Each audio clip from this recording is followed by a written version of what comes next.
राधे राधे दोस्तों।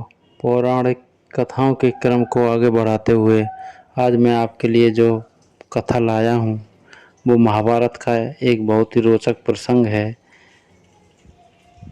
श्री कृष्ण और भीष्म पितामह के मध्य जो वार्ता हुई थी उनको मैं आज अपने चैनल के माध्यम से आपके सामने रखना चाहता हूँ। कृपया ध्यान से सुनें और उनसे कुछ सीखें। और अगर वीडियो अच्छा लगे तो लाइक शेयर सब्सक्राइब करना नहीं भूलें दोस्तों। तो सुनिए दोस्तों, महाभारत युद्ध समाप्त हो चुका था। युद्ध भूमि में यत्र तत्र योद्धाओं के फटे वस्त्र, मुकुट, टूटे शस्त्र, टूटे रथों के चक्के, छज्जे आदि बिखरे हुए थे और वायुमंडल में पसरी हुई थी घोर उदासी। गिद्ध, कुत्ते, सियारों की उदास और डरावनी आवाज़ों के बीच उस निर्जन हो चुकी उस भूमि में द्वापर युग का सबसे महान योद्धा देवव्रत भीष्म पितामह सरसैया पर पड़े हुए सूर्य के उत्तरायण की प्रतीक्षा में थे, अकेले। तभी उनके कानों में एक चिर परिचित ध्वनि शहद घोलती हुई पहुंची। प्रणाम पितामह। भीष्म के सूखे पड़े होठों पर एक मरी हुई मुस्कान तैर उठी। बोले, आओ देवकी नंदन, स्वागत है तुम्हारा। मैं बहुत देर से तुम्हारा ही स्मरण कर रहा था। कृष्ण बोले, क्या कहूँ पितामह, अब तो यह भी नहीं पूछ सकता कि कैसे हैं आप। भीष्म चुप रहे। कुछ क्षण बाद बोले, पुत्र युधिष्ठिर का राज्याभिषेक करा चुके केशव, उनका ध्यान रखना। परिवार के बुजुर्गों से रिक्त हो चुके राजप्रसाद में उन्हें अब सबसे अधिक तुम्हारी ही आवश्यकता है। कृष्ण चुप रहे। भीष्म ने पुनः कहा, कुछ पूछूं केशव? बड़े अच्छे समय से आए हो। संभवतः धरा छोड़ने के पूर्व मेरे अनेक भ्रम समाप्त हो जाएं। कृष्ण बोले, कहिए ना पितामह। एक बात बताओ प्रभु, तुम तो ईश्वर हो ना। कृष्ण ने बीच में ही टोका, नहीं पितामह, मैं ईश्वर नहीं, मैं तो आपका पौत्र हूँ पितामह, ईश्वर नहीं। भीष्म उस घोर पीड़ा में भी ठठा के हंस पड़े। बोले, अपने जीवन का स्वयं कभी आकलन नहीं कर पाया, सो नहीं जानता कि अच्छा रहा या बुरा। पर अब तो इस धरा से जा रहा हूँ कन्हैया, अब तो ठगना छोड़ दे रे। कृष्ण जाने क्यों भीष्म के पास सरक आए और उनका हाथ पकड़कर बोले, कहिए पितामह। भीष्म बोले, एक बात बताओ कन्हैया, इस युद्ध में जो हुआ वो ठीक था क्या? किसकी ओर से पितामह? पांडवों की ओर से। कौरवों के कृत्यों पर चर्चा का तो अब कोई असर ही नहीं, अर्थ ही नहीं है कन्हैया। पर क्या पांडवों की ओर से जो हुआ वो सही था?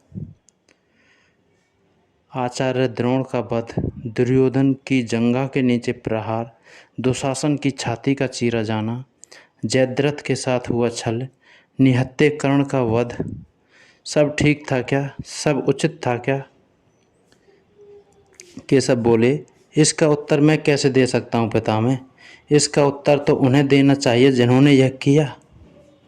उत्तर दें दुर्योधन का वध करने वाले भीम, उत्तर दें कर्ण और जयद्रथ का वध करने वाले अर्जुन। मैं तो इस युद्ध में कहीं था ही नहीं पितामह। भीष्म बोले, अभी भी छलना नहीं छोड़ोगे कृष्ण?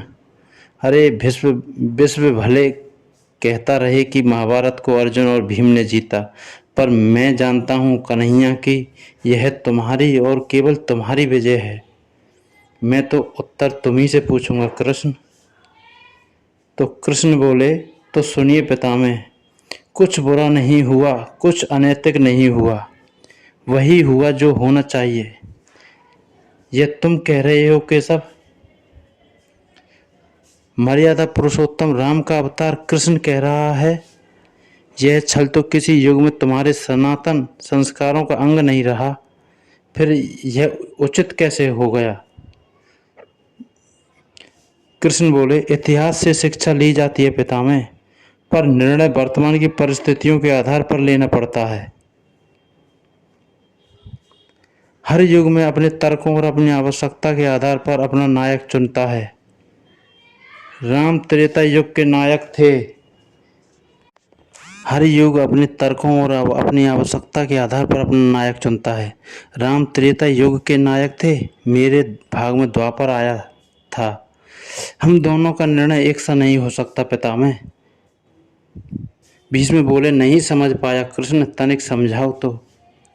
कृष्ण बोले, राम और कृष्ण की परिस्थितियों में बहुत अंतर है पितामह। राम के युग में खलनायक भी रावण जैसा शिव भक्त होता था। तब रावण जैसी नकारात्मक शक्ति के परिवार में भी विभीषण जैसे संत हुआ करते थे। तब बाली जैसे खलनायक के परिवार में भी तारा जैसी विदुषी स्त्रियां और अंगद जैसे संगत सज्जन पुत्र होते थे। उस युग में खलनायक भी धर्म का ज्ञान रखता था, इसलिए राम ने उनके साथ कभी कहीं छल नहीं किया। किंतु मेरे युग के भाग में से कंस, जरासंध, दुर्योधन, दुशासन, शकुनी, जयद्रथ जैसे घोर पापी आए। उनकी समाप्ति के लिए हर छल उचित है पितामह। पाप का अंत आवश्यक है पितामह, वह चाहे जिस विधि से हो। भीष्म बोले, तो क्या तुम्हारे इन निर्णयों से गलत परंपराएं नहीं प्रारंभ होंगी केशव? क्या भविष्य तुम्हारे इन छलों का अनुसरण नहीं करेगा? और यदि करेगा तो क्या यह उचित होगा? कृष्ण बोले, भविष्य तो इससे भी अधिक नकारात्मक आ रहा है पितामह। कलयुग में तो इतने से भी काम नहीं चलेगा। वहाँ मनुष्य को कृष्ण से भी अधिक कठोर होना होगा, नहीं तो धर्म समाप्त हो जाएगा। जब क्रूर और अनैतिक शक्तियाँ सत्य एवं धर्म का समूल नाश करने के लिए आक्रमण कर रही हों, तो नैतिकता अर्थहीन हो जाती है पितामह। तब महत्वपूर्ण होती है केवल विजय और केवल विजय। भविष्य को यह सीखना ही होगा पितामह। पितामह बोले, क्या धर्म का भी नाश हो सकता है केशव? और यदि धर्म का नाश होना ही है तो क्या मनुष्य इसे रोक सकता है? कृष्ण बोले, सब कुछ ईश्वर के भरोसे छोड़कर बैठना मूर्खता होती है पितामह। ईश्वर स्वयं कुछ नहीं करता, केवल मार्गदर्शन करता है। सब मनुष्य को ही स्वयं करना पड़ता है। आप मुझे भी ईश्वर कहते हैं ना, तो बताइए ना पितामह, मैंने स्वयं इस युद्ध में कुछ किया क्या? सब पांडवों को ही करना पड़ा ना, यही प्रकृति का संविधान है। युद्ध के प्रथम दिन यही तो मैंने कहा था अर्जुन से, और यही परम सत्य भी है। भीष्म अब संतुष्ट लग रहे थे, उनकी आंखें धीरे धीरे बंद हो रही थीं। उन्होंने कहा, चलो कृष्ण, यह इस धरा पर अंतिम रात्रि है। कल संभवतः चले जाना हो। अपने इस अभागे भक्त पर कृपा करना कृष्ण। कृष्ण ने मन में ही कुछ कहा और भीष्म को प्रणाम कर लौट चले। पर युद्ध भूमि के उस डरावने अंधकार में भविष्य को जीवन का सबसे बड़ा सूत्र मिल चुका था। जब अनैतिक और क्रूर शक्तियाँ सत्य और धर्म का विनाश करने के लिए आक्रमण कर रही हों, तो नैतिकता का पाठ आत्मघाती होता है। धर्मो रक्षति रक्षिते। दोस्तों, अगर आज की वीडियो आपको पसंद आई हो तो लाइक शेयर सब्सक्राइब करना नहीं भूलें। राधे राधे दोस्तों।